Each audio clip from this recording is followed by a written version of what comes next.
Video எடுக்கலான்னு உட்காந்தோம். Content எதுவும் தெரியல. என்னடா கண்டென்ட் எடுக்கலான்னு நம்ம பசங்களை கூப்பிட்டு கேட்டோம். அப்போ வந்து பேர் சொல்லவா வேண்டாமா? வேண்டாமா, பேர் புகழ்ச்சி பிடிக்காத ஆளியா, புகழ்ச்சி பிடிக்காத ஆளு. ஸோ அப்போ என்ன அப்படின்னா, ஸோ அவர் தான் இதை கேட்டாரு, ஒரு எம்என்சி கம்பெனியில வேலைக்கு போனா நம்ம growth எப்படி இருக்கும், அல்லது ஒரு மீடியம் ஸ்கேல் இண்டஸ்ட்ரிக்குள்ள போனா நம்ம growth எப்படி இருக்கும்? இந்த சந்தேகம் நிறைய பேருக்கு இருந்துகிட்டே இருக்கும்னு நினைக்கிறேன். ஸோ அதனால இந்த வீடியோவில் ஃபுல்லாக பார்ப்போம், ஸ்கிப் பண்ணாம ஃபுல்லாக பார்த்துருங்க, வேற வழி இல்லை.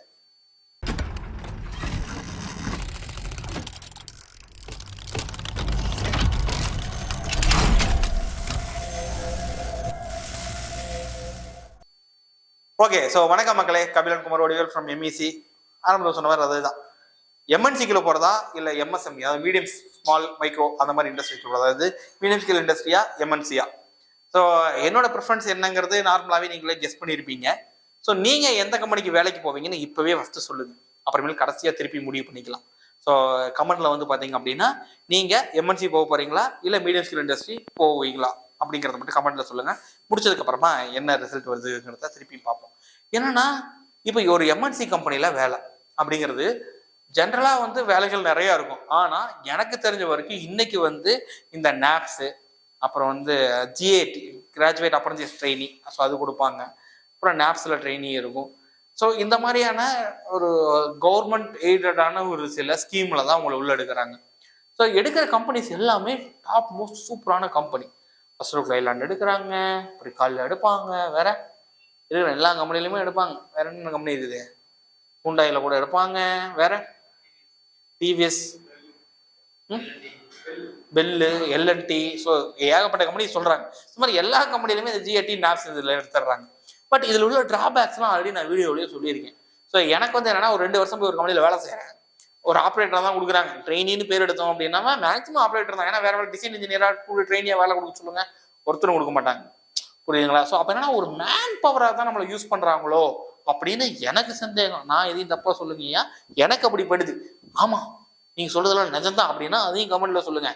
அப்படிலாம் கிடையாது தம்பி, உனக்கு தெரியலன்னா நீ சொல்லுவியா அப்படின்னாலும் என்னை திட்டி கூட கமெண்ட் போடுங்க, நான் வாங்கிக்கிறேன். மெக்கானிக்கல் இன்ஜினியர் படிச்சது போய் ஒரு மிஷின் ஓட்டுறதுக்கு தானா? மிஷின் ஓட்டுறது கூட பரவாயில்லைங்க, ஆனா அதுக்கான சேலரியும் குரோத்தும் இருக்கா? என்ன பண்றது, நம்மளுக்கு அமைஞ்சது அவ்வளவுதான் அப்படின்னு சொல்லிட்டு திருப்பி போய் அதே வேலையை தான் நீங்க எல்லாம் பாக்குறீங்களா? எனக்கு புரியல. எவன் சொன்னா மெக்கானிக்கல் படிச்ச மிஷின் ஓட்டுறது மட்டும் தான் வேலையா? Oil and gas and power செக்டர்ல நம்மளுக்கான ஆப்பர்ச்சுனிட்டிஸும் நிறைய இருக்கு, அதுக்கான குரோத்தும் இருக்கு. இந்த ஆயில் அண்ட் கேஸ் இண்டஸ்ட்ரி ஃபீல்ட்ல welding QC, piping QC, NDT inspector, quality inspector, இந்த மாதிரியான வேலை லோக்கல்லையும் இருக்கு, அப்ராட்லயும் இருக்கு. இந்த ஃபீல்ட்ல என்ட்ராகிறதுக்கான ஒரு கோர்ஸ் தான் சிக்யூஐ, சர்டிஃபைடு குவாலிட்டி இன்ஸ்பெக்டர். இந்த சிக்யூஐ கோர்ஸ்ல இண்டஸ்ட்ரியல் ஓரியன்டட் பிராக்டிக்கலான ஒரு ட்ரைனிங் தான் நம்ம எம்இசியில் கற்றுக் கொடுக்குறோம். 30 நாள் ட்ரைனிங். சும்மா ட்ரைனிங் மட்டும் இல்லை, கையோட வேலையை நீங்கள் வாங்கிட்டு போயிடலாம். இந்த 30 நாளைக்கான அக்கமடேஷனும் லஞ்சும் நாங்கள் ஃப்ரீயாக ப்ரொவைட் பண்ணுறோம். இந்த கோர்ஸை நீங்கள் ஆன்லைனில் வீட்டில் உட்காந்தே படிக்க முடியும். ஆனால் ஆஃப்லைனில் நீங்கள் படிக்கணும் விருப்பப்பட்டா சென்னை அல்லது கோயம்புத்தூர் தான் வரும். இந்த கோர்ஸை என்ரோல் பண்ணுறதுக்கு, மேலும் நம்மளுடைய மற்ற கோர்ஸை பற்றி நீங்கள் தெரிஞ்சுக்கிறதுக்கு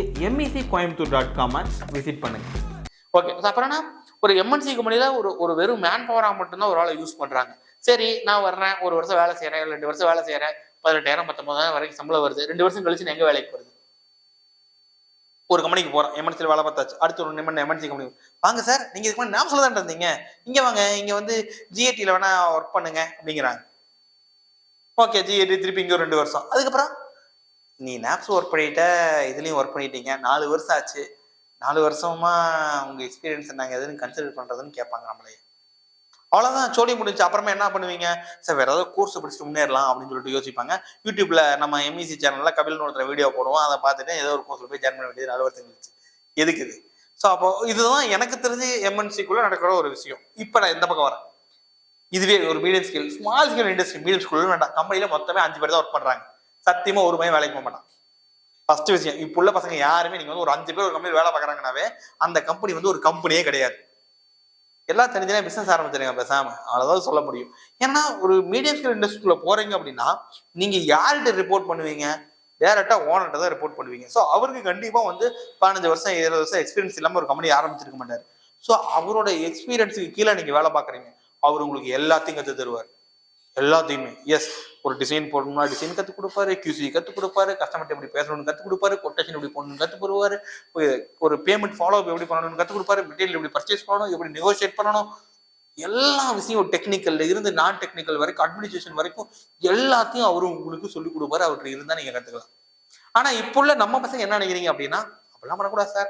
காலையில போனோமா, லேப்டாப்பை திறந்தோமா, டெஸ்க்குள்ள உட்காந்தோமா, ஜாலியா என்ஜாய் பண்ணோமா, 5 மணி ஆன உடனே வீட்டுக்கு ஓடி போயிடணும் சார், ஒரு நிமிஷம் கூட எக்ஸ்ட்ரா நம்ம வேலை செய்யக்கூடாது அப்படின்னு தான் நீங்க எதிர்பார்க்குறீங்க. பட் நீங்க கத்துக்கிறதுக்கு முற்பட்டீங்க அப்படின்னா, நாளைக்கு நீங்க ஒரு 10 வருஷம் கழிச்சு ஒரு கம்பெனி உருவாக்கலாம்.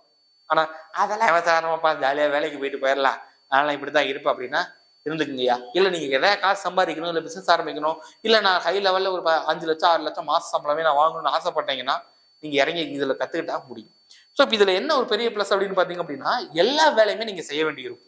எவ்வளோ செலவானாலும் பரவாயில்ல. AutoCAD, SolidWorks, Creo, CATIA, ANSYS, HyperMesh இந்த மாதிரி எல்லா சாஃப்ட்வேரையும் படிச்சு முடிச்சுட்டு ஒரு ஏசி ரூமில் உட்காந்து கால் மேலே கால் போட்டு கை நிறைய சம்பளம் வாங்க போகிறேன் இப்படியெல்லாம் யோசிச்சுட்டு இருந்தால் டிசைன் இன்ஜினியர்லாம் ஆக முடியாது. ஏன்னா டிசைன் இன்ஜினியர் ஆகணும் அப்படின்னா உங்களுக்கு வெறுமனே சாஃப்ட்வேர் மட்டும் தெரிஞ்சால் பத்தவே பத்தாது. Unit conversion, important formulas, diamond sense எப்படி மார்க் பண்ணணும், GD&T simple, drawing sheet selection, material selection, technical calculation, important formulas, data book reference, reverse engineering, measuring instruments handling, இது எல்லாமே உங்களுக்கு தெரிஞ்சிருக்கும். இது கூட தான் சாஃப்ட்வேரும் தெரிஞ்சிருக்கும். அதே மாதிரி ஒரு டூலை ப்ராக்டிஸ் பண்ணும்போது சும்மா கலர் கலராக மாடல் மட்டும் பண்ணா பார்த்தா அதை மேனுஃபேக்சரிங் பண்றதுக்கான ஒரு டீடைல் டிராயிங்கும் உங்களுக்கு கொடுக்க தெரியும். இதெல்லாம் உங்களுக்கு கற்றுக் கொடுக்க நாங்கள் வச்சிருக்கிற கோர்ஸ் தான் CDE, சர்டிஃபைட் டிசைன் இன்ஜினியர். நான் முதல்ல சொன்ன ஃபண்டமெண்டலும் சாஃப்ட்வேர்ஸும் உங்களுக்கு கற்றுக் கொடுக்கறதுக்கு 30 days ட்ரைனிங் இருக்கு. எங்கள் ட்ரைனிங்கில் கண்டிப்பாக நீங்கள் அந்த டிராயிங்கை மேனுஃபேக்சரிங்காக நீங்கள் கொடுக்குற அளவுக்கு உங்களை நாங்கள் தயார் பண்ணுவோம். தயார் பண்ணி அப்படியே அனுப்பிச்சு சும்மா ஒன்றும் அனுப்ப மாட்டோம். இங்கேருந்து நீங்கள் வெளியே போகும்போது கண்டிப்பாக வேலையோட தான் வெளியே போவீங்க. இது அட்வான்டேஜ்னு எடுத்துக்கிட்டா அட்வான்டேஜ் தான், டிஸ்அட்வான்டேஜ் நீங்க எடுத்துக்கலாம். நான் இது அட்வான்டேஜாக எடுத்துக்கிட்டேன், அதனால நான் என்னோட அடுத்தடுத்த கொஸ்டினை நான் உயர்த்திக்க முடிஞ்சிச்சு. ஸோ இதை வந்து பார்த்தீங்கன்னா சார் எல்லா வேலையும் செய்ய சொல்றாங்க சார், கொட்டேஷன் கூட நம்மளை போட சொல்றாங்க சார், இது பரவாயில்ல சார், சோஷியல் மீடியா பண்ணிங்களா, என்கிட்ட பேமெண்ட் ஃபாலோஅப்லாம் என்கிட்ட வருது சார், என்ன கோட்டா வைக்கலான்னு கேட்டீங்கன்னா ஒன்றும் பண்ண முடியாது. ஸோ இது எல்லாத்தையுமே நீங்க உங்களுக்கு செய்யறதுக்கான ஒரு ஆப்பர்ச்சுனிட்டி கிடைக்கும். இவங்க இப்படிதான் எதை பண்ணாலும் உங்களுக்கு ஒரு தடைக்கல்லாமே வந்துகிட்டே இருக்காங்க. ஸோ ஆப்பர்ச்சுனிட்டிஸ் உங்களுக்கு அங்கே நிறைய இருக்கு, எல்லா ஃபீல்டுக்குள்ளேயும் பார்க்குற மாதிரி இருக்கும். அதனால அந்த ஆப்பர்ச்சுனிட்டிஸை நீங்க அங்கே யூஸ் பண்ணிட்டீங்க அப்படின்னாவே போதும், நீங்க அடுத்த லெவலுக்கு வரலாம். சரி, இப்போ அந்த கம்பெனியில் வந்து பார்த்தீங்க அப்படின்னா உங்களுக்கு ஒரு வருஷம் எக்ஸ்பீரியன்ஸ் ஆயிடுச்சு. நீங்க அந்த கம்பெனிலேருந்து அடுத்த கம்பெனிக்கு போறீங்கன்னாவே நீங்க போய் சொல்லலாம், சார் ஒரு ப்ராஜெக்ட் கொடுத்தா இதெல்லாமே நான் ஹேண்டில் பண்ண சார், இதெல்லாமே நான் பார்த்துட்டு இருந்தேன் அப்படின்னா, தம்பி உன்னதான் தம்பி எதிர்பார்த்துட்டு இருக்கேன், பாப்பா என் கம்பெனி சேர்ந்து பண்ணுவாங்க. ஸோ அப்போ நீங்கள் அந்த கம்பெனிக்கு போகும்போது பார்த்தீங்க அப்படின்னா உங்களுக்கு சேலரியும் வந்து பார்த்தீங்க அப்படின்னா அதுல இருந்து ஒரு 3000 4000 ஈஸியாக சேர்த்து வந்துடும். இதுவே MNCக்குள்ள இப்படி இருக்குமா அப்படிங்கிறது தெரியாது. MNC have a structure. So minimum 1 year you have to work there and then increment will be there. அப்படிதான் இருக்கும். பட் இதுவே இந்த பக்கம் MSMEல வந்து பார்த்தீங்க அப்படின்னா மீடியம் ஸ்கேல் இண்டஸ்ட்ரியில் வந்து பார்த்தீங்கன்னா சொல்ல நம்ப மாட்டீங்க, கேண்டிடேட் ஒருத்தர் 12,000 சம்பளத்துக்கு வேலைக்கு போனவர் 8 மாசத்துல 22,000 சம்பளத்துக்கு மாறிட்டார். சேம் அதே கம்பெனியில தான் இருக்கிறார். ஸோ இதுக்கு அவர் இன்க்ரிமெண்ட்லாம் போய் யார்ட்டையும் கேட்கல, பட் இவரோட எஃபர்ட்டை பார்த்து ஓனராகவே கொடுத்துட்டாங்க. சார் எல்லா ஓனர் அப்படிலாம் கிடையாது சார் அப்படின்னு நீங்க சொல்லாதீங்க, எல்லா ஓனரும் சம்பளம் கொடுக்குறதுக்கு ரெடி தான். அப்படி ரெடி இல்லைன்னா சார் நீங்க சம்பளம் கம்மியாக கொடுக்குறீங்க, நான் வேற கம்பெனிக்கு போறேன்னு சொல்லிட்டு அடுத்த கம்பெனிக்கு போய்க்கலாம் நம்ம, அவ்வளவுதான். ஸோ இது ரெண்டு பக்கம் சைடில் இருக்கிறது, பிளஸ் ஆர் மைனஸ் தான் நான் சொல்லிட்டேன். ஓகே, ஸோ நான் எந்த பக்கம் ஸ்டாண்ட் பண்றேன் அப்படின்னா, நான் இந்த பக்கமும் கிடையாது இந்த பக்கமும் கிடையாது. ஸோ நம்ம வழி வந்து பார்த்தீங்க அப்படின்னா, நீங்க கத்துக்கணும்னு ஆசைப்பட்டீங்கன்னா எங்க வேணாலும் போய் கத்துக்குங்க, அவ்வளவுதான்.